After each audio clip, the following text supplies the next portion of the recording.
ओम शांति।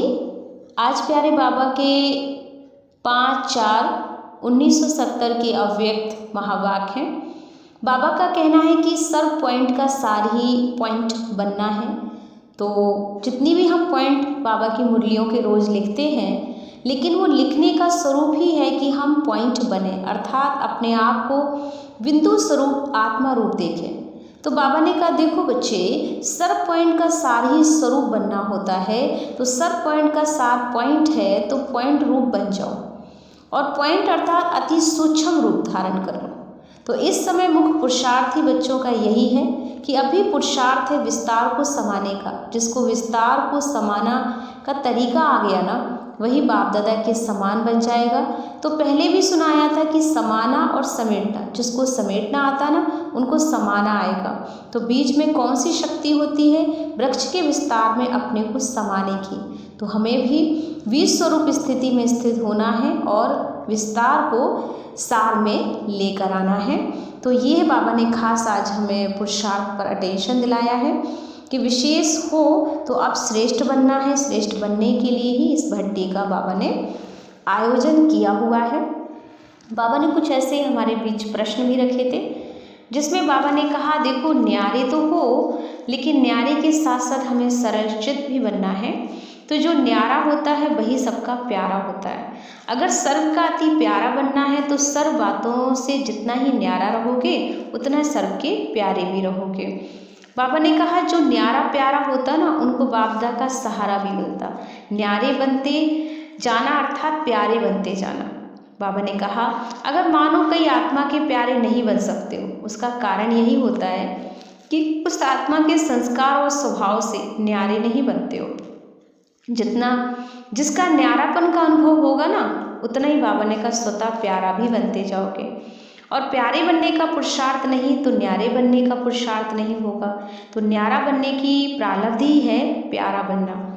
तो यह अभी भी प्रारब्ध है। जैसे बाबा सभी को प्यारा है ना, वैसे बच्चों को भी सारे जगत की आत्माओं का प्यारा बनना है। तो हम जितने ही न्यारे रहेंगे, उतने ही बाबा के प्यारे बच्चे बन जाएंगे।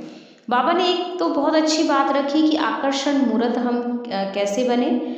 तो बाबा ने कहा कि जब अपनी बुद्धि सर्व आकर्षण से परे होगी तो आकर्षण मूर्त बनेंगे।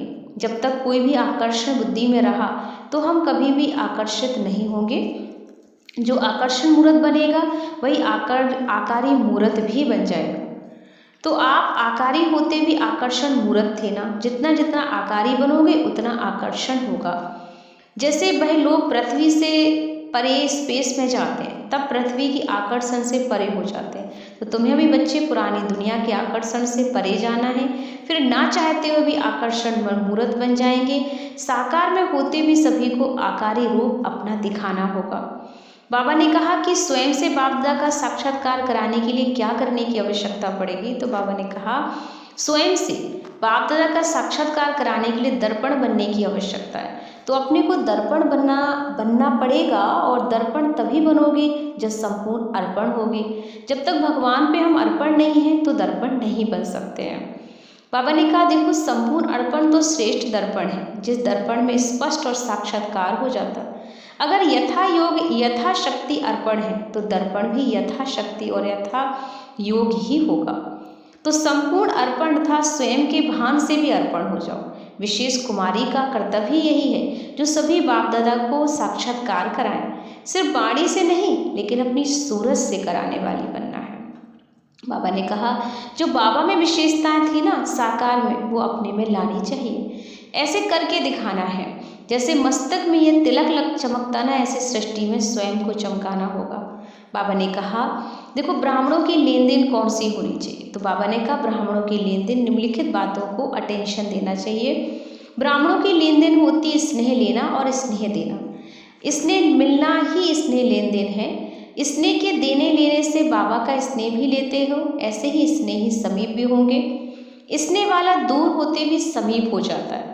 बाप दादा ने कहा कि समीप आने के लिए स्नेह की लेन देन करके समीप आना, इस लेन देन से रात दिन बिताना है। यही ब्राह्मणों का कर्तव्य है और लक्षण भी है। तो स्नेही बनने के लिए विदेही बनना होगा, क्योंकि बाप विदेही है ना, तो ऐसे देह में रहते विदेही रहने वाले सर्व के स्नेही रूप बन जाते हैं।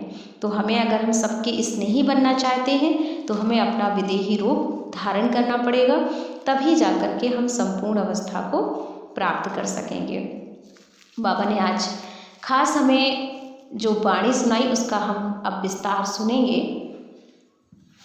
बाबा ने कहा, सभी सुनने चाहते हो या संपूर्ण बनना चाहते हो? संपूर्ण बनने के बाद सुनना होता है। पहले है सुनना, फिर है संपूर्ण बन जाना। इतनी सभी पॉइंट सुनी ना सबने, तो उन सभी पॉइंट का स्वरूप क्या है जो बनना है? तो सर्व सुने हुए पॉइंट का स्वरूप क्या बनना है? सर्व पॉइंट का सार ही स्वरूप बनना, अर्थात बिंदी बन जाओ। और सर्व पॉइंट का सार भी पॉइंट में ही आ जाएगा, तो पॉइंट रूप बनना है। पॉइंट अति सूक्ष्म होता है, जिसमें सभी समाया होता है। इस समय मुख्य पुरुषार्थ कौन सा चल रहा है? अभी पुरुषार्थ है विस्तार को समाने का। जिसको विस्तार को समाने का तरीका आ जाता, वही बाप दादा के समान बन जाता है। पहले भी सुनाया था ना कि समाना और समेटना, जिसको समेटना आता है उनको समाना भी आता है। बीच में कौन सी शक्ति है ब्रज के विस्तार को अपने में समाने की? तो अब क्या पुरुषार्थ करेंगे सभी? बीज अर्थात उस स्थिति में स्थित होने का पुरुषार्थ करना, विस्तार को समाने का पुरुषार्थ करना। तो ये चेक करो, विस्तार करना तो सहज है, लेकिन विस्तार को समाना सरल हुआ? आजकल साइंस वाले भी विस्तार को समेटने का ही पुरुषार्थ कर रहे हैं। साइंस पावर वाले भी तुम साइलेंस की शक्ति वालों से कॉपी करते हैं। जैसे जैसे साइलेंस की शक्ति सेना पुरुषार्थ करती है, वैसे ही वह भी पुरुषार्थ कर रहे हैं। पहले साइलेंस की शक्ति सेना इन्वेशन करती है, फिर साइंस अपने रूप से इन्वेशन करती है। जैसे जैसे यहाँ रिफाइन होते जाते हो, वैसे साइंस भी रिफाइन होती जाती है। तो बातें पहले उन्हों की भी असंभव लगती थी, वह अब संभव होती जा रही है। वैसे ही यहाँ भी असंभव बातें सरल और संभव होती जाएंगी। अब मुख्य पुरुषार्थ ही यही करना है कि आवाज़ में लाना जितना सहज है, उतना आवाज़ से परे जाना भी सहज हो। इसको ही बाबा कहते हैं संपूर्ण स्थिति की समीप स्थिति कहा जाता है। बाबा ने कहा, इस ग्रुप को कौन सा ग्रुप कहेंगे? इस ग्रुप के हर एक मूर्त में अपनी अपनी विशेषता है, और विशेषता के कारण ही सृष्टि में विशेष आत्माएं बने हो। विशेष आत्माएं तो हो ही, अब क्या बनना है? विशेष हो। अब श्रेष्ठ बनना है, और श्रेष्ठ बनने के लिए ही बाबा ने यह भट्टी का आयोजन किया हुआ है। तो इस ग्रुप में एक विशेषता है जो कोई भी नहीं थी, यानी किसी में भी नहीं थी। वह कौन सी एक विशेषता है? तो बाबा ने कहा, अपनी विशेषता को जानते हो। इस ग्रुप की यही विशेषता देख रहे थे कि पुरुषार्थी की लेवल में एक दो के नज़दीक है। हर एक के मन में कुछ करके दिखाने का उमंग है, इसलिए इस ग्रुप को बाप दादा यही नाम दे रहे हैं, हवनहार उम्मीदवार ग्रुप। और यही ग्रुप है जो इस सृष्टि के सामने अपना असली रूप प्रत्यक्ष करके दिखा सकता है। मैदान में खड़ी हुई सेना यह है, आप लोग तो बैकबोन हो। तो बाप दादा के कर्तव्य को प्रत्यक्ष करने की ये भुजाएं हैं। मालूम है भुजाओं में क्या क्या अलंकार होते हैं? बाप दादा की भुजाएं अलंकारधारी हैं। तो अपने आप से पूछो, हम भुजाएं अलंकारधारी हैं? कौन कौन से अलंकार धारण किए हुए हैं? मैदान पर उपस्थित हो, सर्व अलंकारों को जानते हो ना? तो अलंकारधारी भुजाएं और अलंकारधारी शक्तियां भी बाप दादा का शो करती हैं। तो शक्तियों की भुजाएं कभी भी खाली नहीं दिखाते। अलंकार कायम होंगे तो ललकार होगी। तो बाप दादा आज क्या देख रहे हैं? एक एक भुजा के अलंकार और रफ्तार। इस ग्रुप की भट्टी में क्या कराएंगे? शक्तियों का मुख्य गुण ही क्या है? इस ग्रुप में एक तो बाबा ने कहा शक्तिपन का पहला गुण है निर्भयता, और दूसरा है विस्तार को सेकंड में समेटने की युक्ति भी सीखना होगा। एकता और एक रस, अनेक संस्कारों को एक शुद्ध संस्कार कैसे बनाया जाए, यह भी इस भट्टी में सिखाना है। कम समय और कम बोल, लेकिन सफलता अधिक हो, यह भी तरीका सीखना होगा। सुनना स्वरूप तो बन जाना है, बाबा ने कहा सुनना स्वरूप तो बन जाना, सुनना अधिक स्वरूप बनना कम नहीं। सुनते जाना और बनते जाना, अब साक्षात्कार मूर्त बन के जाना। बाचा मूर्ति नहीं, लेकिन जो भी आप सभी देखें तो आकारी और अलंकारी देखें। सेंस बहुत है। लेकिन अब क्या करना होगा, ज्ञान का जो एसेंस है ना उसमें रहना होगा, सेंस को एसेंस में लगा देना होगा, तभी तो बाप दादा उम्मीद रखेंगे ना, वह प्रत्यक्ष दिखाएंगे ना सब करके। एसेंस को जानते हो ना सब, जो इस ज्ञान की आवश्यक बातें हैं वही एसेंस है। अगर बाबा ने कहा वह आवश्यक बातें धारण कर लो ना तो सर्व आवश्यकताएं पूरी हो जाएंगी। अभी कोई कोई ना आवश्यकताएं हैं, लेकिन इन आवश्यकताओं को सदा के लिए पूर्ण करने के लिए दो आवश्यक बातें हैं जो बताई हैं, आकारी और अलंकारी बनना। आकारी और अलंकारधारी बनने के लिए सिर्फ एक शब्द धारण करना है। वह कौन सा है शब्द है जिससे आकारी और अलंकारधारी दोनों आ जाएं? तो वह एक ही शब्द है, लाइट। और लाइट का अर्थ ही एक तो ज्योति भी होता है और लाइट का अर्थ हल्का भी होता है। तो हल्कापन और प्रकाशमय भी हो, अलंकारधारी भी और आकारी भी हो, ज्योति स्वरूप भी हो, ज्वाला रूप भी हो, फिर हल्का आकारी हो। तो यह एक लाइट शब्द में दोनों आ गए। इसमें कर्तव्य भी आ जाता है। कर्तव्य क्या है? लाइट हाउस बनना है। लाइट में स्वरूप भी आ जाता है, कर्तव्य भी आ जाता है। तो बाबा ने कहा टीका क्यों लगाया जाता है? जैसे तिलक मस्तक पर लगाया जाता है, ऐसे बिंदी स्वरूप ही तिलक है जो सदैव लगा ही रहे। दूसरा भविष्य का राज तिलक, यह भी तिलक ही है। दोनों की स्मृति रहे, इसकी निशानी ही ये तिलक होता है। और निशानी को देखकर नशा तो चढ़ते ही है ना। ये निशानी सदा काल के लिए दी जाती है, जैसे सुनाया था ना पॉइंट, वैसे ही तिलक भी पॉइंट है। समेटना, समाना, समेटना और समाना यह जादूगरी का काम है। जादूगर लोग कोई भी चीज़ को समेट कर भी दिखाते हैं, समा कर भी दिखाते हैं। इतनी बड़ी चीज़ हो, छोटी में भी समा कर दिखाते हैं। यही जादूगरी सीखनी है। प्रैक्टिस यह करो, विस्तार में जाते हो फिर कहाँ ही समाने का पुरुषार्थ करो। जिस समय देखो कि बुद्धि बहुत विस्तार में गई हुई है, उस समय ये अभ्यास करो, इतने विस्तार को समा सकते हो, तब आप बाप के समान बनेंगे। बाबा को जादूगर कहते हैं ना, तो बच्चे क्या हैं? शीतल स्वरूप और ज्योति स्वरूप, दोनों ही स्वरूप में स्थित होना होता है।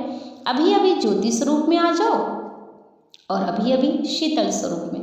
जब दोनों स्वरूप में स्थित होना होता है ना, तब एक रस स्थिति रह जाती है। दोनों ही समानता चाहिए, यही वर्तमान पुरुषार्थ है। और यह पुष्प क्यों दे रहे हैं बाबा? अनेक जन्मों में जो बाबा की पूजा की ना, वह रिटर्न एक जन्म में बाप दादा दे रहा है। जो न्यारा होता है वही अति प्यारा होता है। अगर सर्व का अति प्यारा बनना है तो सर्व बातों से जितना न्यारा बनेंगे उतना सर्व का प्यारा बनेंगे। जितना जितना न्यारापन उतना ही प्यारापन। और ऐसे जो न्यारे प्यारे होते ना, उनको बाप दादा का सहारा मिलता है। न्यारे बनते जाना अर्थात प्यारे बनते जाना। अगर मानो कोई आत्मा के प्यारे नहीं बन सकते हो, उसका कारण यही होता है कि उस आत्मा के संस्कार और स्वभाव से न्यारे नहीं बनते। जितना जिसका न्यारापन का अनुभव होगा उतना ही स्वतः प्यारा बनता जाएगा। और प्यारे बनने का पुरुषार्थ, न्यारे बनने के पुरुषार्थ करना, तो न्यारे बनने की प्रारब्ध है प्यारा बन जाओ।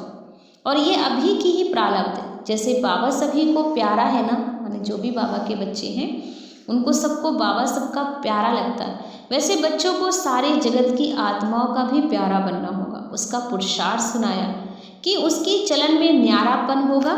तो यह भी बाबा ने कहा पुष्प है जो बच्चों को उस स्वरूप को, तो बाबा ने कहा कि एक है अपने पुरुषार्थ का बल और एक औरों की सर्विस से भी बल मिलता है।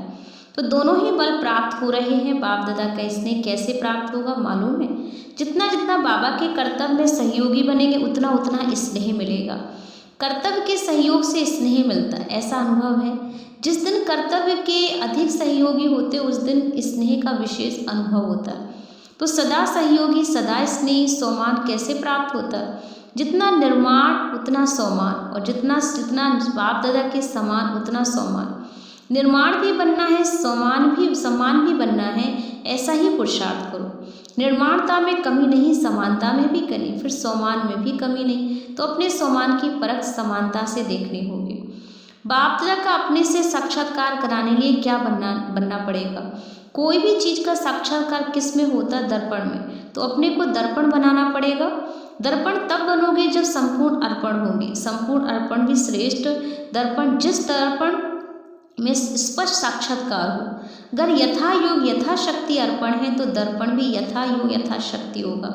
संपूर्ण अर्पण अर्थात स्वयं के भान से भी अर्पण रहो। अपने को क्या समझना है, विशेष कुमारी का कर्तव्य ही यही जो सभी बाप दादा का साक्षात्कार कराए, सिर्फ वाणी से नहीं लेकिन अपनी सूरत से। जो बाबा में विशेषताएं थी साकार में वे अपने में भी लानी है। यह है विशेष ग्रुप। इस ग्रुप को जैसे साकार में कहते थे ना, जो ओटे सो अर्जुन समान अल्लाह, उन्हें समान अल्लाह बन जाना। जैसे छोटे बच्चों को सुभान अल्लाह कहते तो बाबा कहते समान अल्लाह। तो इस ग्रुप को भी समान अल्लाह बनना होगा, ऐसे करके दिखाना होगा। जैसे मस्तक में ये तिलक चमकता है ऐसे सृष्टि में स्वयं को चमकाना होगा, ऐसा लक्ष्य रखना है। सर्विस में सहयोगी होने के कारण बाप दादा का विशेष स्नेह भी है।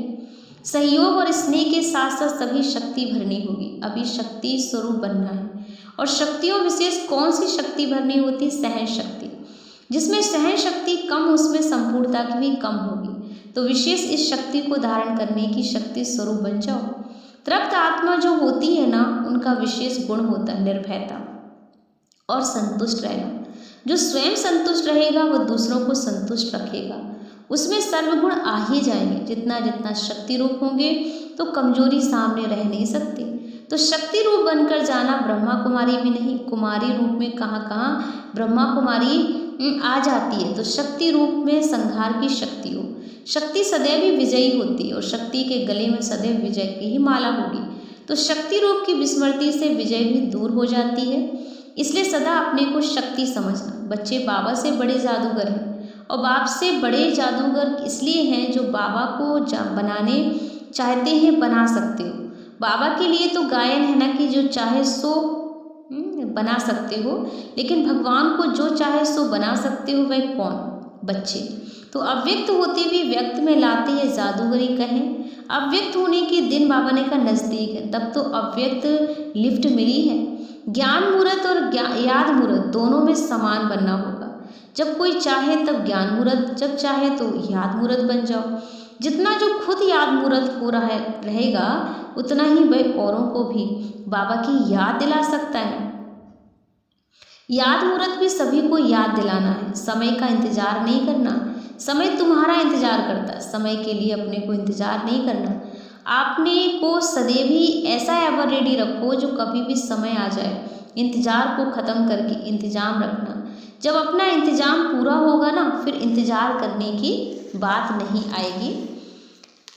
तो उसके लिए कहा जाता है एवर रेडी बन जाओ। सब में एवर रेडी हो, सर्विस में नहीं, पुरुषार्थ में भी एवर रेडी, संस्कारों में भी एवर रेडी। तो विशेष स्नेह और इसलिए इस विशेष बनाने की बातें बाबा चला रहे हैं। वृक्ष में जो पीछे पीछे फूल और पत्ते लगते ना, वे कैसे होते हैं? पहले वाले पुराने होते हैं और पीछे वाले सुंदर होते हैं। तो यह भी बाबा कहते हैं जो पीछे आए हैं लेकिन न्यारे प्यारे हैं। पीछे वाले नरम बहुत हैं और यहाँ नरम में क्या है? जितना जितना नरम उतना गर्म। अगर सिर्फ नरम होंगे तो कोई छीन लेगा। बाबा कहते हैं अगर बच्चे नरम बने रहेंगे तो कोई भी छीन लेगा। तो हमें क्या नहीं बनना है? बाबा ने कहा नरम नहीं बनना है। तो अगर सिर्फ नरम होंगे तो कोई छीनेगा। कोमल बनने के साथ कमाल भी करनी होगी। कोमलता और कमाल दोनों संग होने से ही कमाल कर दिखाओगे। यह सारा ग्रुप कमाल करके दिखाने वाला, ऐसा लक्ष्य रखना जो कोई भी कमाल करके दिखाए। तब कहेंगे बड़े से बड़े लेकिन छोटे सुभान अल्लाह। जैसा जैसा कर्म करेंगे वैसा वैसा नाम पड़ेगा। अगर श्रेष्ठ काम करेंगे तो नाम भी श्रेष्ठ ही पड़ेगा। श्रेष्ठाचारी को सर्व कार्य श्रेष्ठ ही होते हैं। तो मन वाणी कर्म में से सरलता और सहनशीलता ये दोनों आवश्यक हैं। अगर सरलता है सहनशीलता नहीं है तो भी श्रेष्ठ नहीं हो। इसलिए सरलता और सहनशीलता दोनों साथ साथ चाहिए। अगर सहनशीलता के बिना सरलता आ जाती है तो भोलापन कहा जाएगा और सरलता के साथ सहनशीलता है तो शक्ति स्वरूप कहा जाएगा। शक्तियों में सरलता सहनशीलता दोनों गुण होते हैं। तो अभी की रिजल्ट में यही देखते हैं कि कहाँ सहनशीलता अधिक है, कहाँ सरलता अधिक है। अब इन दोनों को समान बनाना होगा। मधुरता भी चाहिए, शक्ति रूप भी चाहिए। देवियों के चित्र बहुत बाबा ने कहा देखे होंगे, तो उनमें भी क्या दिखाते हैं? जितना ज्वाला रूप होगी उतना ही शीतला होगी। कर्तव्य ज्वाला का है, सूरज शीतला की है। यही अंतिम स्वरूप है जो बच्चों को पूरा करना होगा। जैसे बाबा ने कहा कि बुद्धि से छोटा बिंदु खिसक जाता है, ऐसे ये छोटा बिंदु भी हाथ से खिसक जाता है। जितना जितना अपने को देह से न्यारे उतने बाबा से प्यारे बनते जाएंगे। जैसे वस्त्र उतारना पहनना सहज मुश्किल है, उसी तरह इस रीत न्यारे होंगे उतने ही शरीर के भान में आना, शरीर के भान से निकलना यह भी ऐसे लगेगा अभी अभी शरीर का वस्त्र धारण किया, अभी अभी उतार दिया। तो मुख्य पुरुषार्थ आज इस विशेष बात पे करना। जब ये मुख्य पुरुषार्थ करेंगे तब मुख रत्नों में आएंगे। ये बिंदी लगाना जितना सहज है, ऐसे ही बिंदी रूप में जाना भी बाबा ने कहा सहज हो। ब्राह्मणों की लेन देन कौन सी होती? स्नेह लेना और स्नेह देना। स्नेह देने से ही स्नेह मिलता है, स्नेह के देने लेने से बाप का स्नेह भी लेते और देते हैं। स्नेह वाले दूर होते भी समीप हैं। बापदा के समीप आने लिए स्नेह की लेन देन करके समीप आना होगा। इस लेन देन में रात दिन बिताना होगा, यही ब्राह्मणों का कर्तव्य है। तो ब्राह्मणों का लक्षण भी है स्नेही बनने लिए क्या करना पड़ेगा? जितना जो विदेही होगा उतना ही स्नेही भी होगा। तो विदेही बनना अर्थात स्नेही बनना है, क्योंकि बाबा विदेही है। तो ऐसे ही देह में रहते भी विदेही रहो, सर्व के स्नेही रहो, यही नोट करना। जितना विदेही रहोगे ऐसा श्रेष्ठ सौभाग्य कब स्वप्न में भी नहीं था। तो जैसे यह स्वप्न में भी संकल्प में नहीं था, ऐसे ही जो भी कमजोरियां हैं उनको भी स्वप्न में संकल्प में नहीं रखना। ऐसा पुरुषार्थ करो, लक्ष्य भी रखो कि ये कमजोरियां पूर्व जन्म के बहुत जन्मों की हैं, वर्तमान जन्म के लिए तो ऐसी कमजोरियों का पर्याय लोप हो रहा। मास्टर सर्वशक्तिमान हो, तो सर्वशक्तिमान के बच्चे अर्थात सर्वशक्तिमान, और ऐसे कभी नहीं कहेंगे कि मैं ये नहीं कर सकती, सब कुछ हम कर सकते हैं ना।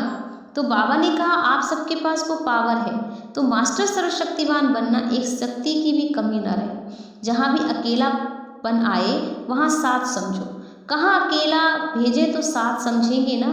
अगर शिव बाबा साथ है तो फिर कहाँ अकेली नहीं हो, अकेलापन लगेगा ही नहीं, और अकेले रहते भी साथ का अनुभव होगा। ये अभ्यास जरूर करना चाहिए, और साथ साथ रहते भी अकेला समझे, ये तो अभ्यास चाहिए ना। दोनों अभ्यास चाहिए है, साथ भी रह सके और अकेला भी रह सको। अकेला अर्थात न्यारा, संगठन में अर्थात प्यारा, तो न्यारे भी हो प्यारे भी हो, अभ्यास दोनों चाहिए। बाप अकेला रहता है या साथ में रहता है? अकेला रहना भी साथ है। बाहर का अकेलापन और अंदर का साथ, बाहर के साथ से अकेलापन भूल जाता, लेकिन बाहर में अकेले अंदर में अकेले नहीं। तो बाबा ने कहा ऐसा स्वरूप अपना बनाओ। सभी से श्रेष्ठ मणि कौन है? मस्तक मणि कौन बनता है? जो मस्तक में विराजमान हुए हैं। आत्मा में ज्योति स्वरूप ज़्यादा समय उपस्थित रहते हैं, वह थोड़े ही होते हैं। तो मस्तक में थोड़े, हृदय में बहुत होते हैं। तो सभी से पहले नज़र कहाँ बाबा की जाएगी? तो बाबा ने कहा मस्तक मणि पर। तो मस्तक मणि वह बनते हैं जो सदैव आस्तिक रहते हैं, वह सदैव ही हाँ करते हैं। जो आस्तिक है वही मस्तक मणि, कोई भी बात में ना शब्द संकल्प में भी ना आए, ऐसे गुण वाले ही मस्तक में आ जाते हैं। गायन योग कौन बनेगा और पूजन योग कौन बनेगा? एक बात से दोनों को योग बनते हैं, वह दोनों के लिए है विशेष है। कई ऐसी देवियों का जिनका गायन बहुत है, पूजन कम है। और फिर देवियों का बाबा ने कहा कि देखा होगा कि कई देवियों का दोनों ही होता है, तो जो भी कब कैसे रहते हैं उनका पूजन एक रस नहीं रहता, और जो सदा अपनी स्थिति में रहते हैं उनका पूजन भी सदा रहेगा। एक रस रहने वाले का पूजन एक रस होता। पुरुषार्थ में कब शब्द नहीं रहना चाहिए। तीव्र पुरुषार्थी की निशानी है जो कब ना कहे अब कहे। जो पुरुषार्थ में कब कहेंगे उनको भी पूजा कम, इसलिए कोई भी बात में कब देखेंगे नहीं, लेकिन अब दिखाऊंगा, इसको कहा जाता तीव्र पुरुषार्थी। संपूर्ण स्थिति भी जो होती है ना, उसमें सर्व शक्तियाँ संपन्न होती। तो सर्वशक्ति संपन्न बनने से सर्वगुण संपन्न बनोगे। भविष्य में बनना है सर्वगुण संपन्न, अब बनना है सर्वशक्ति संपन्न। तो जितना सर्वशक्ति संपन्न उतना ही सर्वगुण संपन्न बनोगे। बाबा ने कहा कितनी शक्तियाँ होती हैं मालूम है? कौन सी शक्तियाँ सुनाई थी? एक है स्नेह शक्ति, संबंध शक्ति, सहयोग शक्ति और सहन शक्ति। ये चार शक्तियाँ हैं। तो संबंध भी समीप, चारों समान हो। ज़्यादा साहस है वह सहन शक्ति है। तो साहस अर्थात हिम्मत। जो हिम्मत वाले होते हैं ना उनको मदद मिलती, तो मदद मांगने से नहीं मिलती, हिम्मत रखनी पड़ती है। हिम्मत पूरी रखते हैं तो मदद भी बहुत मिलेगी। हिम्मत है तो सर्व बातों में मदद है। सदैव हिम्मतवान बनना है, फिर बाप दादा दैवी परिवार की मदद आप ही मिलेगी। स्नेह मूर्त और शक्ति मूर्त भी बाबा ने कहा बनना होगा। और शक्ति की आवश्यकता है क्योंकि शक्ति रूप से विजयी और स्नेह संबंध में आते हो। अगर शक्ति नहीं होती तो माया पर विजय नहीं पा पाते, इसलिए शक्ति रूप से विजयी और स्नेह रूप से संबंध में चाहिए, दोनों चाहिए। बाबा को सर्वशक्तिमान और प्यार का सागर कहते हो, तो स्नेह और शक्ति दोनों चाहिए। सितारे कितने होते हैं, आप अपने को क्या समझते हो? बाप दादा ने कौन से नाम रखे हैं? लकी सितारे हो, तो अपने को लकी समझते हो ना?